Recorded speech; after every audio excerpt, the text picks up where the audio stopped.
Hello, you wonderful people, and welcome to another episode of Not Too Comic Book. This being a show where I talk about TV shows that are adaptations of comic books. For today's episode, I'm going to talk about the latest episode of Preacher. So, kind of breaking down the episode, let's start with that whole beginning thing, which was like super sad. I mean, it's like, at first I thought he was going to do something when he saw that little kid, that whole kid with that kid and his mom, that whole situation. I thought he was going to intervene then. Because we still don't really have... whoever that character is, we still don't know exactly who they are. So I was like, oh, I was so sure you're going to intervene. I was like, oh, you're leaving, but you're going to come back and me. Oh no, you just got your medicine, you're going on. It's like, I kind of understand you're kind of in a rush, but I thought you would have intervened. I thought you were kind of good guy, but nope, went on his way. And then as he was leaving, he came across, he saw that kid. It was like, hey, mister, hey, cowboy. I could be like, and she was like, oh, that's the kid you spent that time with and stuff like that, him and his family. As I'm pretty sure it's the same kid. Maybe I'm completely wrong. I'm pretty sure because of the way he acted. But he just kept going, and he was just like, but then he got worried about it because I guess he actually liked spending time with them. And I guess because of, a little kid was involved. But I mean, yeah, that's the double standard there. It's like, why worry about that kid when you worry about the other kid? But I guess it's because you kind of got to know this kid. Plus, you possibly have a kid of your own, so that kind of influenced you. Like I said, I was like wondering why it didn't influence you the first time. Nevertheless, I was like, oh, good guy him. He went back. I was like, oh man, I hope you get there in time. And see blood. I was like, oh, it's too late. Rushing it back. I was like, oh, what's he about to find? Oh, they're just terrible people because they've been scalping people like everyone else, and that was just like purely disgusting. Like they just toss scalps on a counter and just like sell it like it's nothing. Like, considering what time period this is taking place in, it's like, I'm not excusing, I'm just saying like, yeah, that's, I guess, to be expected of that time period. But nevertheless, that just, but it's like, oh no, they were just terrible people. Like they weren't in any danger at all, and ended up getting beat up by that priest, I guess is what he was. I mean, he was dressed like a preacher. Don't know if that was true because that's what they were calling him. So ended up knocking him out, then got jumped and beat up. Then the guy was like, oh, I know you from the war, you like to kill. I've never met anyone who likes to kill as much as you, enjoyed it as much as you did, and to basically kill a lot of people. And rather than shooting him, he shot the horse. He was like, no, but ended up having to freaking walk there. And by the time he got back, everyone, like, it was already too late. I can assume his wife and child died. And I was just like, man, just everything, just I feel bad for the dude. And in my mind, I was like, wait, are you about to like arm up and go back and then like go a little crazy and like get revenge against him or something? Because I'm not familiar with the comic book at all, like that. I still don't know who he is or what his importance is, but I'm sure they're setting all that up because it is important to the story. Especially with that whole problem, especially with him having a problem with a preacher, like, I mean, that guy from the war being a preacher. I don't know. I'm sure that's going to play into something later on. I'm sure that's set up for something else. I don't know. Part of me's idea I'm throwing out there is, maybe he's not 100% human anymore. Maybe he was a human in the beginning, but now he's not, and that basically he's going to pop up here in present time. You're like, oh, so you're still alive, so you're obviously not human. Like I said, don't know. Or maybe it plays a completely different role, that I'm just unaware of. But moving on with the episode, I love it. Every episode that goes by, Jesse gets more and more swept up in his powers because he's kind of like, he's to the point, he's kind of gloating. He's just like on top of the world, like nothing can faze him, because in his mind he was legitimately thinking he had God in him. So he's like, yeah, this is the will of God that's at, like, that I'm ushering out, in a sense, because it's like he is enjoying it, like, when what he did with Odin, like, it's got, Emily. It's because I have to correct that, because last time I called her Lucy, I was so adamant. I was like, oh yeah, I got her name this time, it's Lucy. It's actually Emily. The reason why I called her Lucy is because that's the name of the actress who plays her. But Emily was like, yo, like, this doesn't seem like you. He's like, because it's not me, it's God. Because there was those kids at the restaurant or wherever, like, they're communicating with him, like he's kind of become like pretty popular in the town, not just amongst kids but everyone. After seeing what he did with Odin, it's like, you can make Odin believe, then it's like, obviously anyone, then it's just like, you are a good preacher. Like, he's using his powers more and more, and like, that's what I love about it, is because you already knew that was going to be the issue. Anyone could see that that was going to be the issue. It's like, the more you use that power, the more you get swept up in it. I mean, you literally have the power to make people do whatever you want them to do. And it's like, of course you're going to get like seduced by that after a while. Because especially because in his mind, for multiple reasons. One, he thinks he's doing good. He's thinking like, oh, because Jesse has yet to see the backlash to what he does to people. He never saw what he did to that guy in the first episode who literally cut his own heart out. Granted, he probably thought, at the time, he probably didn't realize. I don't know if he's going back to realize like, oh, that's my power. Like, that's what I'm doing. Because in his mind, it's like, I'm giving these people faith. I'm, helping them with their problems. It's like, it can never go wrong. But Jesse he hasn't learned it. He has to be very specific with his words, because if he doesn't, people will kind of take actions that they feel like fit with the words he gave them, but it's not like, like the whole like showing his heart to that guy, showing his heart to his mom. He meant that figuratively. He didn't mean it literally, but he treated it literally. So, the situation with Odin, which blew my mind, I was like, okay, this is about to backlash. How is this going to backlash? Didn't realize he was going to pull out a gun and start shooting everybody. Poor dude who walked into last year, like, sorry, I'm like, pow. I was like, God. So I guess that's going to be Jesse's first real look at what his power can push people to do. And like I said, the second one being he thinks he's, doing God's will, because he's like, oh, God's inside of me. This is his power.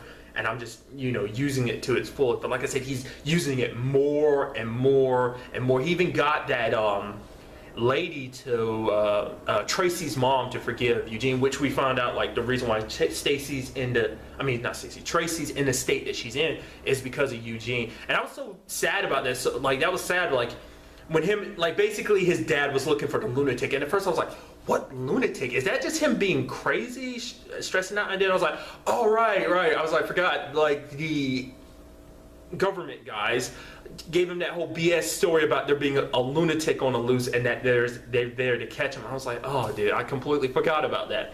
But then they go back in there, and there's that, like, message for Eugene saying, finish the job, and they're pointing at a shotgun. I was like, oh, gosh. Dude, that sucks. Poor Eugene. And the sad thing is, like, his dad got mad at him because he was like, oh, cut your food, and he was stressing. He was just like, why don't you just do what they said and finish the job? It's like, dude, I was like, I felt so bad for Eugene, and he's up there just picking up the plate, and you can see his dad almost crying because he felt bad for what he said. But the sad thing is, he didn't even freaking apologize. You said something you had no business saying, yet you didn't apologize. And then Eugene later on goes to Jesse, and he's like, preacher, I want you to help me, like, that whole scene, it was just like, oh, he's like, I realize it's my fault. I know the whole town hates me. Because that freaking lady at the restaurant, she's like, okay, there's an it outside. He's a freaking person, dude. You got the nerve to call him an it. It's like, especially when you knowing what you know, it's like, he tried to kill himself, and it's like, you're going to call him an it? Like, go fuck yourself. It's like, that sucks, dude, to be like, that despised by people that they call you an it. They don't even call you a person. It's like you never really knew the extent of just how much people hated Eugene. It's like you knew people didn't like him. You know, people talk crap about him behind his back. I mean, full-grown adults as well as kids, like, kind of mess with him. But it's like this adds a different layer to it, because it's like, holy crap, people really hate him. I mean, really, to go as far as calling him an it, freaking disgusting, dude. Like, he's a person. He went to Jesse being like, I'm okay with it. God doesn't want to help me out. That's fine. I deserve to be punished. It's all my fault. I deserve everyone's hate for what I did to Tracy. But, my dad doesn't deserve it. He's stressed out, like, he shouldn't have to suffer for my, like, problems. It's just like, dude, that's a good son. Like, I mean, it's sad that he has that mentality, but it's kind of like, you kind of look at it as like, oh, that's a little sweet that he's okay with taking it. He just doesn't want his dad to suffer from it. And it's like, and his dad had the nerve to tell him, oh, finish your job. It's like, screw you. Like, I mean, nevertheless, though, granted, we don't know who Eugene was before this. I mean, he could have been a good kid, or he could have honestly been a piece of shit. We don't know. We really don't. I mean, it'd be kind of nice if we kind of got like a kind of flashback to like the town a little bit before, like everything became what it was before Jesse came back on as preacher, before Eugene, just before everything kind of unfolded at the beginning. It makes you, well, I mean, prior to this, it makes you wonder like what everything was kind of like before. And he actually used his power on Tracy's mom, telling her to forgive Eugene, which is like, in a way, it's like, oh, that's good, but it's like, you know, obviously there's going to be ramifications for that too. It's just you can't see the backlash from that, because it's like, I mean, really forcing someone to forgive someone else. I mean, I guess, because truth be told is, do we know for sure if Eugene deserves forgiveness? We still don't know fully the circumstances of Tracy's situation, like how that happened. Pretty sure they've never really gone into details about that, have they? I mean, not unless I've missed it, but it's like we've never gotten a full explanation of like what went down, the whole situation. So it's kind of weird forcing someone to be like, oh, you should totally forgive him, it was a mistake, you know. It's just kind of, you know, forcing a person to do that. It's just kind of, and I mean, and that's another side of it that Jesse doesn't realize. Like I said, he thinks he's doing such a good job that he doesn't realize he's forcing people to do something they may not want to. And it's not a good thing, dude. I made comparisons to another character that kind of has those same powers, and it's like, he uses powers differently, yes, but it's still the same, like, oh, you're forcing your will upon someone else, so not necessarily a good thing. Then another side to this episode that I really like is the whole Tulip and Cassidy situation. He actually told her the truth about, like, oh yeah, I'm a vampire. She's like, fangs? Is like, nope. Which I was curious about that. I was like, I never saw any fangs, so I was like, I guess vampires in this universe don't have fangs. Yeah, I mean, it's not something that has never popped up before. I have come across that in other series, but that was kind of interesting. He talks about the fact is that he doesn't necessarily crave blood. I guess it's kind of like, hey, what's your favorite food? Blood. You know, I drink it when I do get kind of hungering for it. Like there is a hunger for it, but that doesn't, you know, I don't kind of go nuts for it. Like I don't get, like, you know, caught up in my bloodlust and just want it badly. I mean, we've yet to see Cassidy kind of go nuts and be just like, oh, I haven't had blood in a long time to like sink my teeth into someone. It does seem like it is controllable, but it just, you know, obviously he drinks blood because he does have a thirst for it, plus, you know, it heals him too, so. But I like that whole situation because now Cassidy's like, oh, Tulip, I love you. She's like, what? He's like, you know, obviously you felt something because you kissed me. She's like, I kissed you because I thought you were dying. But it's like, it's so crazy that he felt, you saw it in his eyes when he was just looking at her, and then when she kissed him, it was just like, you could tell something was going on. It was going to lead that route. But, you know, Tulip is still caught up on Jesse, which I was kind of catching that, but it's just like, she outright said, she's like, yeah, me and my boyfriend are going to leave. I was like, oh, that's kind of sweet. You do actually have feelings for Jesse. It's not just like, it's not just the whole Carlos situation, what she, you know, kind of brought up to Cassidy, but it's also because she legitimately wants Jesse back in her life. She loves him. And it seems like, I think the time frame between that whole thing was 2 years ago from what she was saying. The whole situation with Carlos, them losing basically everything, that happened like 2 years ago. And essentially she wanted, you know, because I like that though, because I figured that wasn't going to happen immediately. It's like they don't realize that they both know Jesse, because Cassidy doesn't realize that the boyfriend she's talking about is Jesse, and she doesn't realize that he knows Jesse. So like I said, that's going to be very interesting with that when Jesse finds out about, like, oh, you two have know each other, you've been hooking up. Because he actually told a very interesting story when she was trying to basically forced his hand when he was in front of all those people. Essentially, she was like, told a story about like that whole Komodo dragon thing. It's like basically like, oh, I'm gonna kill this Komodo dragon if you look at my girl again. And it's like, wow, Jesse was one of those dudes. Like very like, yo, you're not gonna disrespect my woman. You disrespect her again, we're gonna have a problem. And then, I mean, which, you know, it's understandable, but it seems like he pushed it to a more extreme. Granted, it sounds like the guy who they were kind of doing business with was kind of a douche the way he responded. So Jesse put a bullet in that Komodo dragon, and his explanation was they were going to eat it anyway. You don't know. It was still a Komodo dragon you put a bullet in.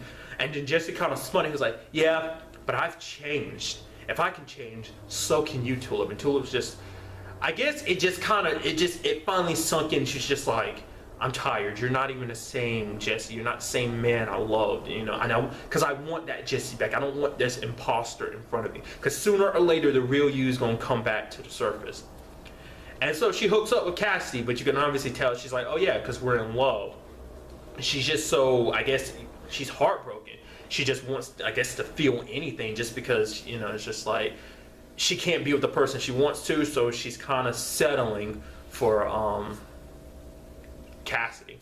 And then you have the government agents, their side of the story, which I like. It's because it's basically them sitting there trying to be like, okay, we need to figure out, okay, what to say. Let's run through it again. This is what you should say. You should talk to him. I was like, okay, you're telling him to say all this. Why aren't you talking to him? It's like, oh, you're their favorite. I was like, oh, okay, they like you. They'll, you know, it'll be okay. It's like, okay, so he's kind of a lovable one. So maybe you won't, you know, get like they won't rain their wrath on you. I don't know, but they kept running through it, and they finally get ready to answer the phone. Phone stops ringing after a long time because it's been ringing this entire time. So it's like, what does that mean? Does that mean they're out of time? Does that mean whoever was calling was like, you know what, screw it, they're not going to answer the phone, we're going down there after them? So that prompts them to go like, you know what, screw it, we need to hurry up and get this thing. They did say it was like a security breach was the exact words they used, a major security breach. So like obviously either the thing broke out or someone broke it out. And whatever the case be, they finally confronted Jesse. They're like, yo, we're an angel. We're after the thing inside you. He's like, oh, I didn't know God could fit in there. They're like, idiot. That thing inside you isn't God. And that just kind of sunk into Jesse. Like I said, because his entire time he's had that. And that's kind of interesting. It will make you wonder, like, how will Jesse react to knowing this information? I mean, it's like, okay, it took him a little convincing to believe that they're from heaven, but it's like, he knows what's inside of him isn't natural, so he's a little bit more open to, you know, the super, like, you know, there being something more to this world. Granted, he still doesn't believe Cassidy about being a vampire, but nevertheless, he does. I guess, like, when they're mentioning heaven and they're just mentioning, like, yeah, we know what's inside you, because no one else really knows. Except, obviously, Cassidy knows, and Eugene knows to a certain degree, because he is like, I realized what you were doing back there, you know, plus Emily, plus Donnie, which I did like the whole Donnie situation, because Donnie was, like, listening to Odin talk. He's like, wait, you went to church? Jesse Custer's church? It's like, what did he say to you? What did he tell you to do? He's like, for me to serve God. And you could saw Donnie freaking out, because Donnie's one of the other people that's seen, he's the one that's seen the darker side to Jesse's ability. And so, and then he broke down in front of his wife, telling her everything. Granted, I don't know if she believes him or not. I feel like she's kind of just like, oh my God, my husband's such a wuss now. I think what she really liked about him was because he was such a tough guy. Now he's just falling apart in front of her. It's just like, he didn't want to get up and go to work. He was just kind of like a beaten down and broken man. She's like, you know, you get beat up sometimes. You beat up a lot of people in the bar, but you know, you lost one fight. The South shall rise again. So I'm, you know, I guess it seems like it makes you wonder, because of what their relationship is like, you know, how apparently it's not like a domestic abuse situation, it's more like a that's what she's into type of situation. It does make you think, like, how would she handle, like, him being the way he is now? Would she completely leave him because he's not the quote-unquote strong man that she fell in love with, fell for? I don't know, it makes you wonder where that will go. But when going back to it, Jesse, like, finding out, like, oh, this thing inside me isn't God. What is it then? I've been using this power and it's not God. I've been kind of using this on people and this thing isn't God. You know, it's like, it'll make him possibly second guess everything he's done, especially when he finds out how Odin reacted. It's like, and especially when Odin would most likely say, like, but I was just serving God when I did what I did. It's just like, oh, Jesse will finally realize the danger of what he has.